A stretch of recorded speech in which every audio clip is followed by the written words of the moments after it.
किसी के मत का खंडन करना आसान है, मगर मंडन भी तो होना चाहिए। ठीक है, अब मैं कहता हूँ तो बड़े बड़े संत इस बात को मानते नहीं, मगर आपके जैसे पूछते भाई तुमको शेषनाथ क्या है, फिर हम ठीक है उसकी बात नहीं मानते, तो वहाँ चुप हो जाते।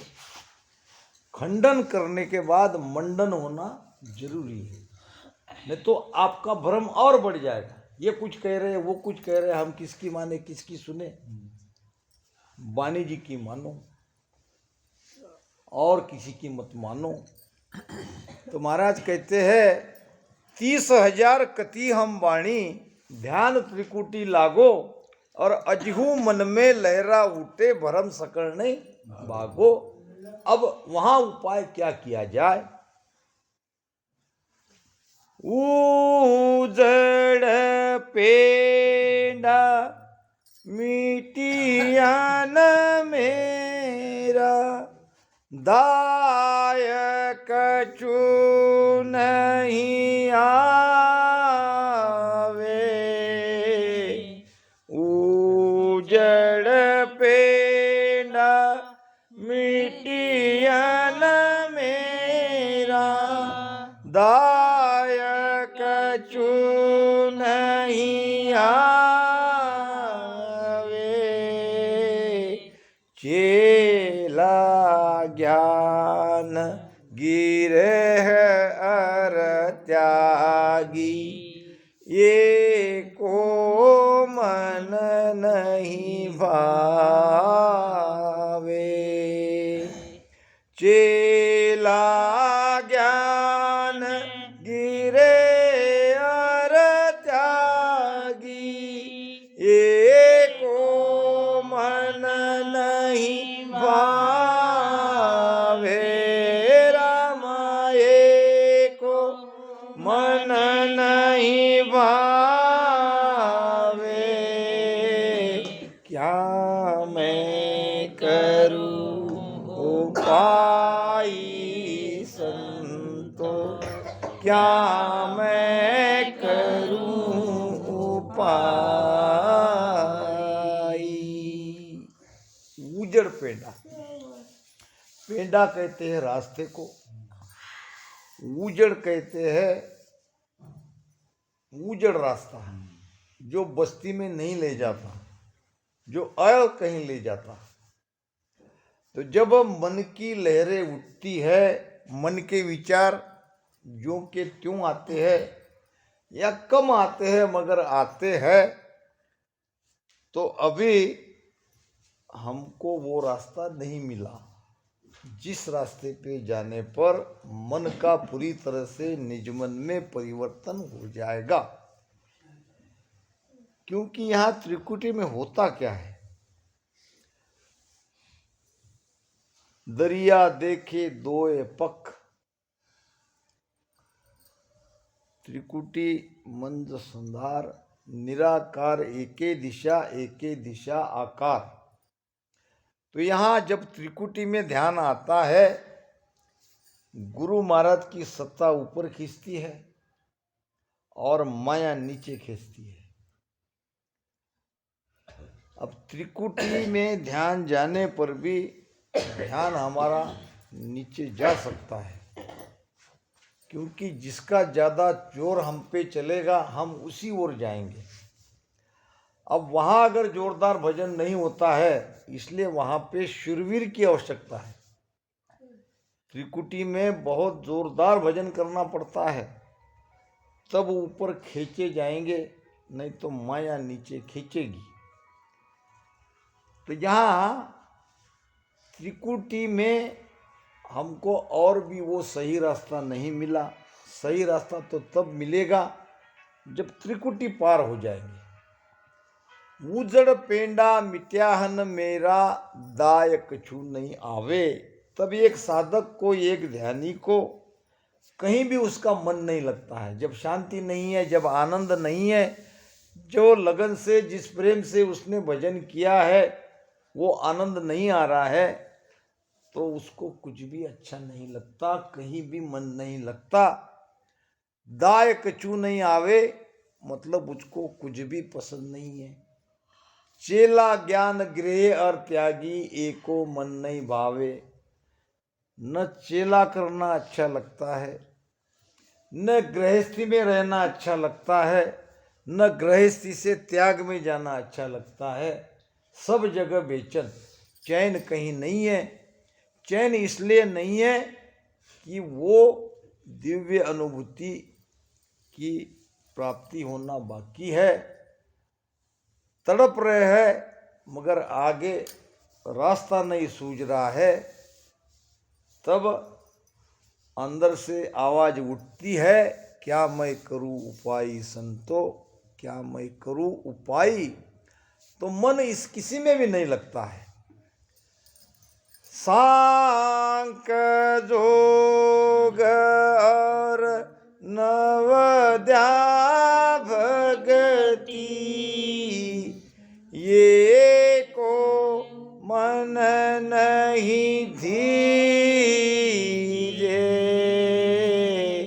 सांख्य जोग और नवद्या भगति, ये को मन नहीं धीरे। शेष भुजाधर सायब आवे, तोई मेरा मन नहीं रीजे। शेष भुजाधर सायब आवे, तोई मेरा मन नहीं रीजे। राम तोई मेरा मन नहीं रीजे।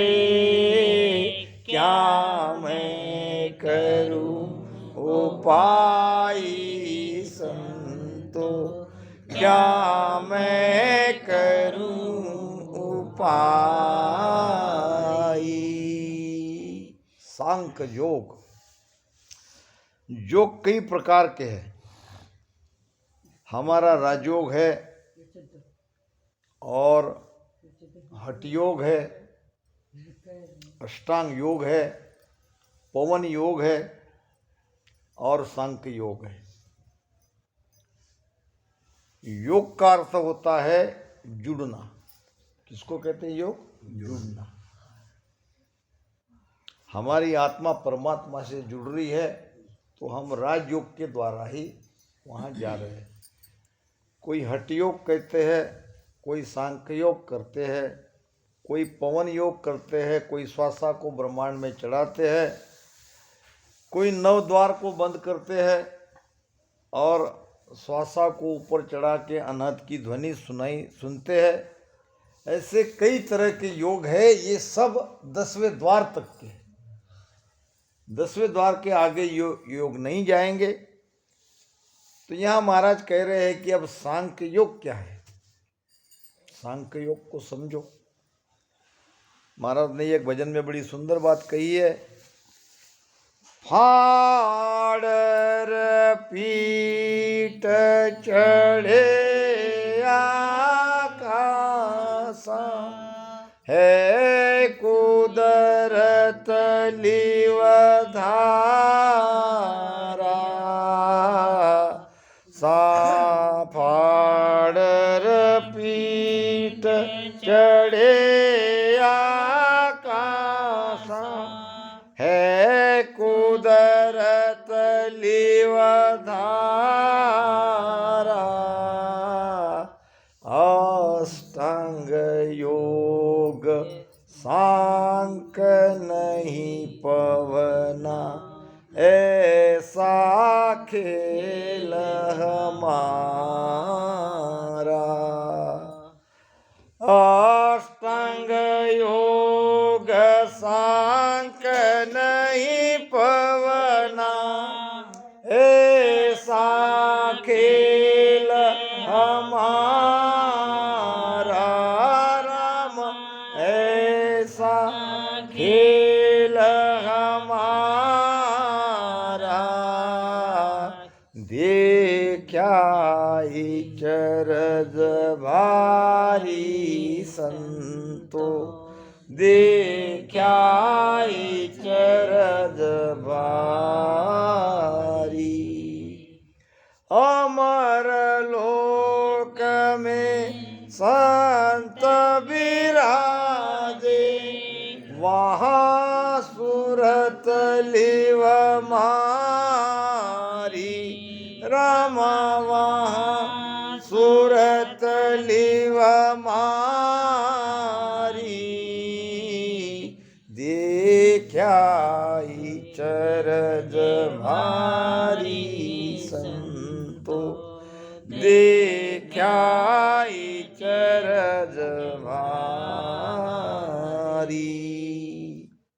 महाराज कहते हैं, फाड़ पीठ चढ़या आकाशा है कुदरत लिव धारा। कुदरत कला के द्वारा मेरी भजन में लिव लगी और उस कुदरत कला के द्वारा मैं पीठ को फाड़ के ऊपर चढ़ा। न मैंने सांख्य योग किया, न अष्टांग योग किया, न पवन योग किया। अब ये क्या है? पहले हठ योग को समझो। हठ क्रिया जोर जबरदस्ती, मन के ऊपर, मन को हठ क्रिया से ऊपर चढ़ाना, चढ़ा रहे वो भी ऊपर। तो ये हठ योग की क्रिया बड़ी कठिन है। हठ योग में नेति, दोती, बस्ती, कपाली, त्राटक, ये 6 प्रकार की खट क्रिया करनी पड़ती है। यानी जहां जहां ये प्राण ऊर्जा बीच रास्ते में अटकती है वो सारे स्थान को वो पहले साफ करते हैं।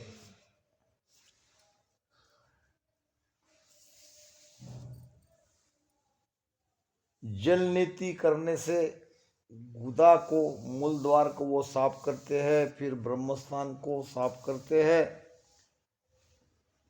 फिर ये नाक के द्वारा कपड़ा अंदर ठसते हैं 2-2 मीटर का, और आंतों को साफ करते हैं। पानी ऐसे पीते हैं नाक से, ये सब यहाँ की जगह सब साफ करते हैं। तो हमारे ये सब भोले भाले लोग ऐसी जटिल क्रिया कर नहीं सकते। वो तो हठयोगी को ही करना, उसमें बड़ी उपाधि है। इसलिए महाराज कहते हैं, नवद्या निरफल नाम बिन अष्टंग बड़ी उपात। सांख जोग सारो नहीं विद्या माही बात। नवद्या भक्ति निर्पल है, क्योंकि वहाँ नाम का आधार नहीं है। वहाँ तो केवल भाव ही है। श्रवण, कीर्तन, अर्चन आदि जो 9 प्रकार से भक्ति की जाती है, उसमें नाम रटन करते नहीं है, तो वो निर्पल कही है महाराज ने कलयुग में।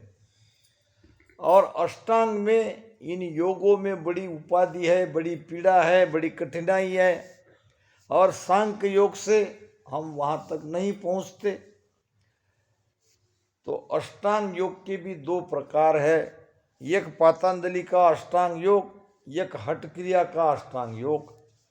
पातंजलि के अष्टांग योग में यम, नियम, आसन, प्राणायाम, प्रत्याहार, धारणा, ध्यान, समाधि, ऐसे 8 अंग से वो श्वासा को ऊपर ब्रह्मांड में चढ़ाते हैं और 10वें द्वार से वापस आ जाते हैं। बड़ी मुश्किल से हद से बाहर निकल सकते हैं। और दूसरा है शरीर के 9 द्वार को बंद करना। बाएं पैर की एड़ी से गुदा को बंद करते हैं, दाहिना पैर ब्रह्मस्थान पे रखते हैं, दोनों कान में अंगूठा डालते हैं, चारों उंगलियां ऐसे ये द्वार को बंद करते हैं, और मुख को होठों से बंद करके नाक से श्वासा को ऊपर चढ़ाते हैं। इसमें प्राण भी जा सकते हैं।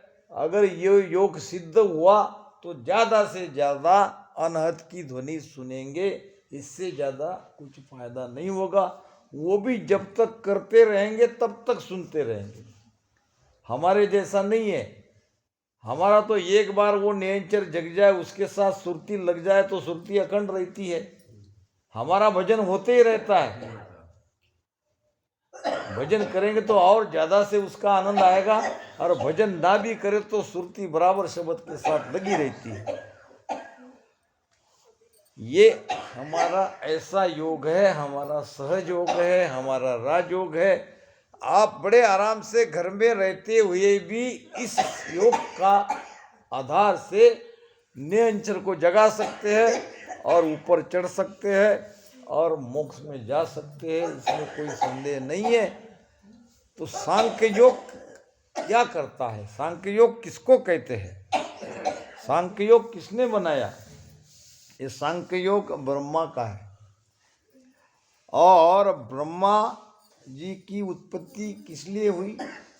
सृष्टि की उत्पत्ति करने के लिए। ब्रह्मा सिरजो रचन को, विष्णु करत प्रतिपाल। अब जिसको सृष्टि रचना करने का ओदा मिला है, उसने जो ज्ञान दिया है वो ज्ञान कैसा रहना चाहिए? अर्थात सृष्टि में रहने वाला, तीन लोक में रहने वाला वो ज्ञान है सांख्य योग। सांख्य योग भजन की काट करता है। सांख्य योग में भजन करना नहीं है, केवल ज्ञान से समझ लेना है। यह है सांख्य योग। महाराज कहते हैं कि अब मुझे न सांख्य योग अच्छा लगता है और नवोदय भक्ति करने का तो सवाल ही नहीं है, और ये कोई भी उपाय अब मुझे अच्छे नहीं लग रहे हैं। कब की बात हो रही है? जब वो सही रास्ता आगे का मिल नहीं रहा है तो दूसरे रास्ते तलाशने की महाराज कहते हैं कि मुझे कोई आवश्यकता नहीं है और मेरा मन इसमें लगता नहीं है। यहाँ तक भी शेष भुजाधर, यहाँ त्रिकुटी के पास वैकुंठ है और भगवान विष्णु के लिए कह रहे हैं, हजारों भुजा वाला भगवान विष्णु साक्षात मेरे सामने भी आ जाए तो भी मेरा मन उनको देख के नहीं रिझेगा। जंतर मंतर वेद पुराण, पढ़ पढ़ सब तचकाया। जंतर मंतर वेद पुराण, पढ़ पढ़ सब तचकाया। ओम जाप अजपो कहिए, ये मुझदायन आया। ओम जाप अजपो कहिए, ये मुझदायन आया। राम ये मुझदायन आया। क्या मैं करूं उपाय संतो, क्या मैं करूं उपाय। जंतर और मंत्र, जंत्र किसको कहते हैं और मंत्र किसको कहते हैं? जंत्र कहते हैं टोने टोटका को। आप देखते होंगे ऐसे दुकान में लगा रहता है नींबू मिर्ची, ये सब टोने टोटके ही तो है। जंत्र नाम ऐसे टोने टोटके, और तंत्र यानी टेक्निक। ऐसे ऐसे जाओगे तो आप चले जाओगे एक मशीन के जैसा। ये जंत्र, तंत्र और मंत्र। तीसरा क्या है? मंत्र। महाराज कहते हैं कि अब ये जंत्र तंत्र में मेरा मन नहीं लगता, ये मुझे अच्छा ही नहीं लगता। और वेद पुराण, 4 वेद और 18 पुराण, 4 वेद है, सामवेद, यजुर्वेद, ऋग्वेद और अथर्वण वेद, ये 4 वेद हैं। 4 वेद सुन ब्रह्मा किया और नारद सीख श्रवणा लिया। उन उपदेश व्यास ने गायो और इस विद वेद जगत में आए। वेदों की निर्मिति कैसे हुई? ब्रह्मा जी के मुख से। ब्रह्मा जी के 4 मुख है ऐसा कहते हैं, और 4 मुख से 4 श्लोक निकले। 4 ही श्लोक के एक श्लोक के एक वेद बने।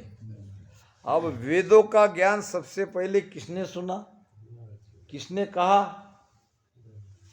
तो ब्रह्मा जी ने। सुना किसने? नारद जी ने। नारद जी ने किसको दिया? व्यास जी को। व्यास जी उनके शिष्य थे, वेद व्यास के गुरु नारद जी। और वेद व्यास ने एक श्लोक का एक वेद का निर्माण किया। तो महाराज कहते हैं कि ये जंतर मंतर वेद और पुराण तो मैंने पहले ही पढ़ लिया। बांधा पुराण सुनकुण तिरिया हो, मुख जाए हो शोभित न्यारी, पढ़िया सु काजन सरिया हो। पढ़ने से काम नहीं होगा, ज्ञानी बनने से हमारा काम नहीं होगा। महाराज कहते हैं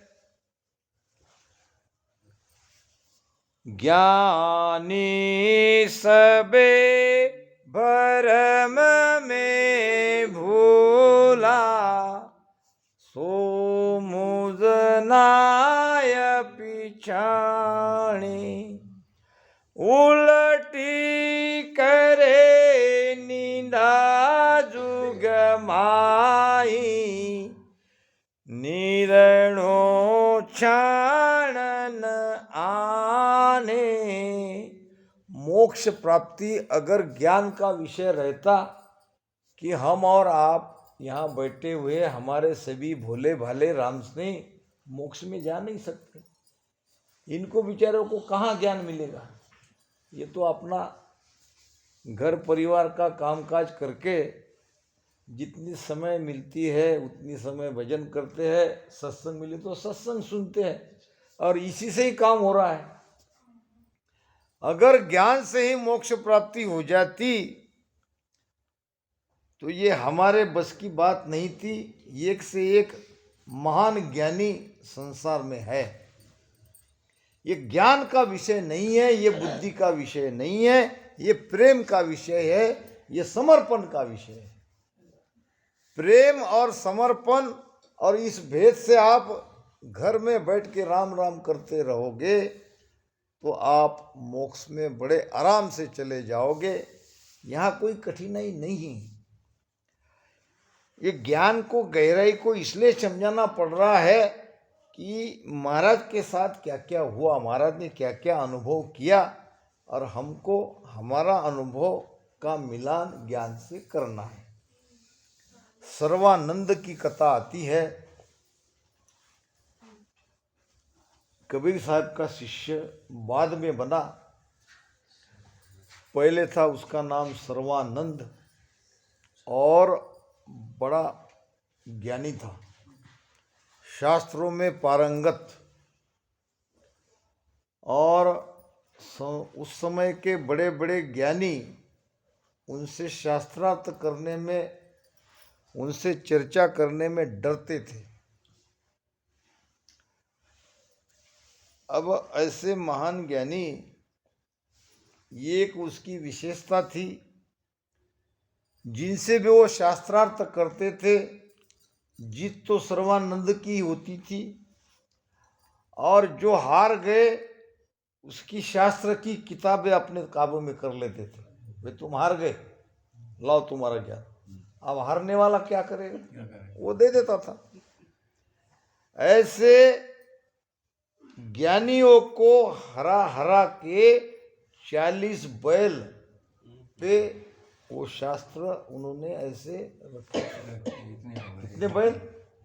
40 बैल के पीठ पर वो ग्रंथ रखे हुए थे, जितने उन्होंने उस समय के ज्ञानी को शास्त्रार्थ में ज्ञान चर्चा में हराया।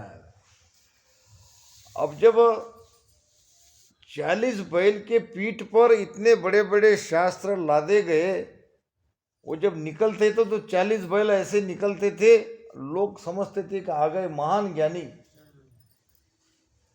तब उसने अपना नाम सर्वजीत रखा, नाम को चेंज कर दिया। अब वास्तव में उसका सत्य भी था, सबको जीता ही तो था उसने। अपना नामकरण उसने सर्वजीत कर लिया। अड़चन बड़ी एक हो रही थी, माँ उसको सर्वानंदी कहती थी।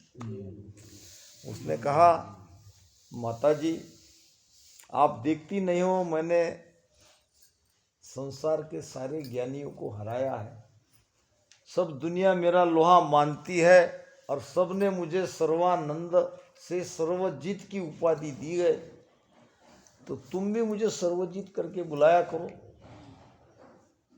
माँ तो कबीर साहब की शिष्या थी। माँ को लगा कि बेटे के अंदर अहंकार आया है और अहंकार डुबाता है। हमारा सबसे बड़ा शत्रु है अहंकार। किया कराया सब गया, जब आया अहंकार। अहंकार से डरो। हम क्या है, हमारी औकात ही क्या है। मैं तुच्छ जीव बुध बुधियो स्वामी, क्या करनी वो करसी, और जे हर आप किरोला कृपा तबे आवस होती। हम तो ऐसे दूसरे के भरोसे हैं। राम जी कृपा करेंगे, सदगुरु कृपा करेंगे तो जाएंगे। काय का भजन, काय का क्या। हम क्या है, वास्तव में हम कुछ भी नहीं है। कुल एक पल की हमारी आयु है, एक ही तो पल है मृत्यु की। आज है कल नहीं। कबीरा इस गंदी देह का मत भरोसा जान, कल देखा था बाजार में, आज देखा स्मशान। क्या भरोसा है देह का। भगत जी चले गए, हमारी माता जी चली गई, और हमको भी जाना ही है। अहंकार किस बात का है। तो माँ अपने बेटे के लिए सचेत थी, सावधान थी। कहा, बेटा आपने सभी ज्ञानियों को हराया है, ये बात सत्य है। अब जब तुम मुझे कहते हो कि माँ मुझे सर्वजीत करके तुम भी बुलाया करो, तो मैं तुम्हें सर्वजीत करके बुलाऊंगी। 40 कोस पे मेरे गुरु महाराज रहते हैं, अगर उनको आप शास्त्रार्थ में पराजित करोगे तो मैं आपको सर्वजीत कहूंगी। अब इसको लगा इतने 40 बैल के ऊपर शास्त्र मेरे जीत के लाए हैं, और 40 बैलों को लेकर कबीर साहब के घर पे निकला, कबीर साहब से शास्त्रार्थ करने के लिए। अब कबीर साहब कितने ऊंचे महापुरुष, और ये पढ़ा पढ़ाया शास्त्रों का ज्ञाता। अब सोचना समझना चाहिए था, मगर अहंकार क्या नहीं करवाएगा। अब कबीर साहब घर पे नहीं थे, घर पे थी कबीर साहब की बेटी कमाली। अब उसको पूछा, कबीर साहब घर पे है? कबीर साहब का घर यही है? तो कमाली ने कहा, कबीर का घर दूर है, जहां सिलहली गेल। सिलहली समझते हो? फिसलन, फिसलन। अभी वहां फिसलन ज्यादा ही थी ना। कबीर का घर दूर है, जहां सिलहली गेल, और पावन टीके पीपल का। पिपिल, पिपिल किसको कहते हैं आप? ये चीटी, चीटी को कहते हैं पिपिल। भाषा में फर्क है ना। हाँ, 4 मार्ग है, पीपल मार्ग और मीन मार्ग और कपी मार्ग और विहंगम मार्ग। पावन टीके पिपील का और तुम लादे है बैल। तुम पैसे आए हो। अब कबीर को उनके घर को आप ढूंढ रहे हो और उनका घर तो बहुत दूर है और वहां तो चींटी के भी पैर नहीं जाते हैं ना, चींटी को भी फिसलन होती है। फिसलन किसको होती है पता है आपको? जिसका वेट ज्यादा है जिसका वजन वो ज्यादा फिसलते हैं, चीटी का तो बहुत कम है। और चींटी का तो वेट ही नहीं है मगर वो भी फिसल रही है। फिसल रही है। और तुम 40 बैल लाद के उस पे शास्त्र की किताब ला के कबीर साहब का घर ढूंढने निकले हो, सोचो आपका क्या हाल होगा। इतने में कबीर साहब आए और बेटी को डांट फटकार की, तुम किसी की भी मुंह लग जाती हो। अरे ये तो सर्वजीत है, मैं इनको जानता हूँ, मेरी शिष्या का बेटा है। आओ आओ सर्वजीत आओ। हालचाल पूछा माता का, अपनी शिष्य का, फिर पूछा कैसे आना है। बात है कबीर साहब की, मेरी माँ मुझे, आपने तो मुझे सर्वजीत करके पुकारा, इतना अच्छा लगा, मगर यही बात मेरी माँ नहीं समझ रही है। वो मेरी माँ मुझे सर्वानंद ही पुकारती है, तो मुझे आपके पास भेजा है, आपसे शास्त्रार्थ करूं। कबीर साहब कहने लगे शास्त्रार्थ करने की क्या आवश्यकता है, मैं जानता हूं आप सर्वजीत हो, आप शास्त्रा के बहुत बड़े ज्ञाता हो, आपने सारे जगत के ज्ञानी को हराया है, इसमें कोई संशय ही नहीं है, मैं मानता हूं, मैं जानता हूं। आपसे शास्त्रार्थ करने की क्या आवश्यकता है, मैं ऐसे हर जाता हूं बिना कुछ किए। मगर मेरी माँ विश्वास कैसे करेगी? अरे भाई लिख लो, लिखित बता दो चिट्ठी। तो ठीक है, आप कहते हो, आप अपने आप को अपनी हार स्वीकार करते हो, तो मैं चिट्ठी पे लिखता हूँ। चिट्ठी लिखी, कबीर हारा सर्वजीत जीता, और जेब में डाल के गया माता के पास। माता के पास जाते ही चिट्ठी का वो मजकूर बदल गया, कबीर जीता सर्वजीत हारा। माता कहने लगी ये क्या लिख के लाए हो, मेरे गुरुदेव तो जीत गए।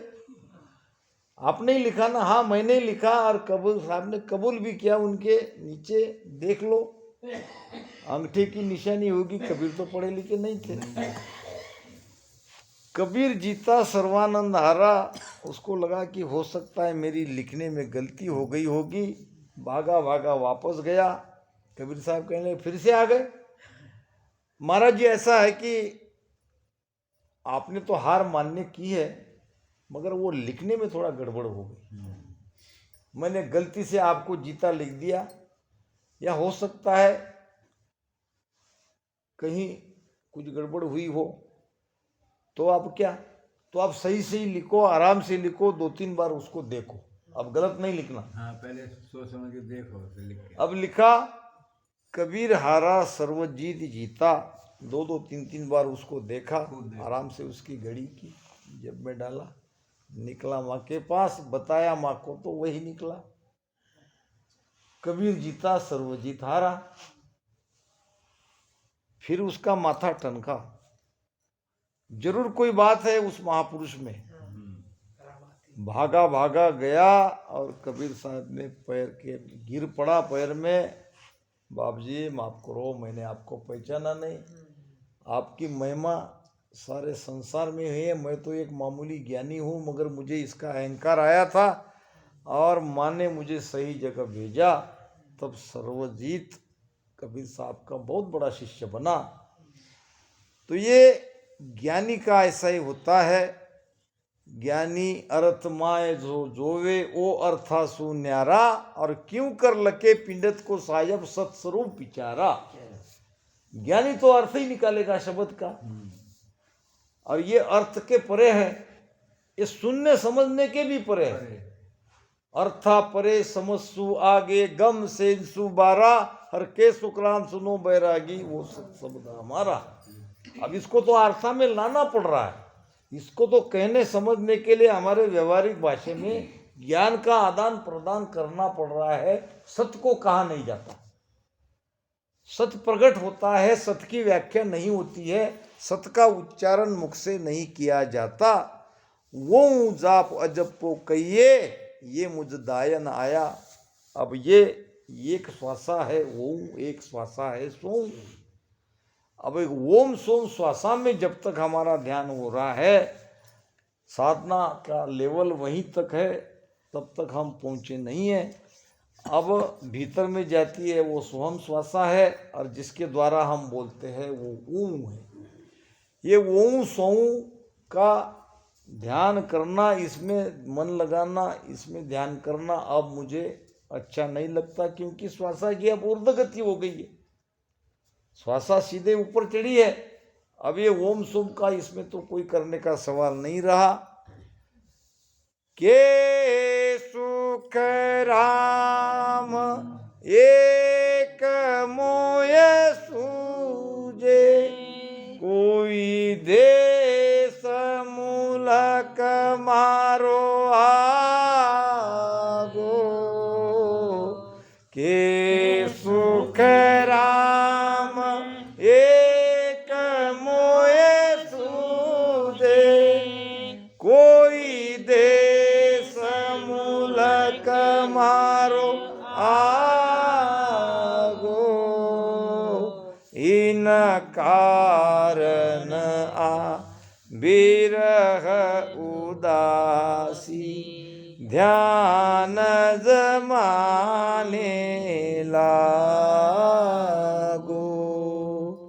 इन कारण बिरह उदासी, ध्यान जमाने लागो। राम ध्यान जमाने लागो। क्या मैं करूं उपाय संतो, क्या मैं कहूँ उपाय। सार निर्णय हमारे लिए बहुत ही आवश्यक है। अगर हमारे साथ ऐसा हो रहा है, हम ध्यान में भ्रमित हो रहे हैं, हमारा नियंचर भी जगा, हमने सारे कमलों को छेदन भी किया, और यहाँ आने के बाद अगर हम भ्रमिष्ट हुए, तो उनके लिए महाराज ने ये दिया है कि भ्रम में मत रहो, आप सही रास्ते से जा रहे हो। मन के विचार भी आ रहे हो तो कोई शंका मत कहो, क्योंकि आपका रास्ता सही है। क्यों ऐसे हो रहा है? ये इसलिए हो रहा है कि जहाँ हम जाना चाहते हैं वहाँ तक हमारी यात्रा अभी हुई नहीं। के सुखराम एक मोय सूझे, कोई देश मुलुक मारो मेरा मुलुक, मेरा देश, मेरा पद आगे है। ये जो है ये उसके उली तरफ का है। ऐसो ज्ञान प्रकाशो आई, दिव्य नैन जब खुला, अब परम ध्यान तो न्यारी दर से, ये आरम सब उला। ये उली तरफ का सारा ज्ञान है, इसमें तो ऐसा होना ही है। तो ऐसा होने से आप निराश मत हो। आपका हमारा भाई देश आगे है, और यहाँ उदासी आएगी, यहाँ विरह आएगा, और विरह और उदासी आने से ध्यान को मत छोड़ो, ध्यान करते रहो। और यही इस हरजस का सार है। अगर हमें ऐसा कुछ अनुभव आ रहा है, अगर हमारा मन उदास है, शांति नहीं आई है, वो आनंद नहीं आया है, तो भजन को छोड़ो मत। रास्ता सही है, आप वहाँ तक नहीं पहुँचे हो, यही उसका अर्थ है। तो भजन से आगे जाओगे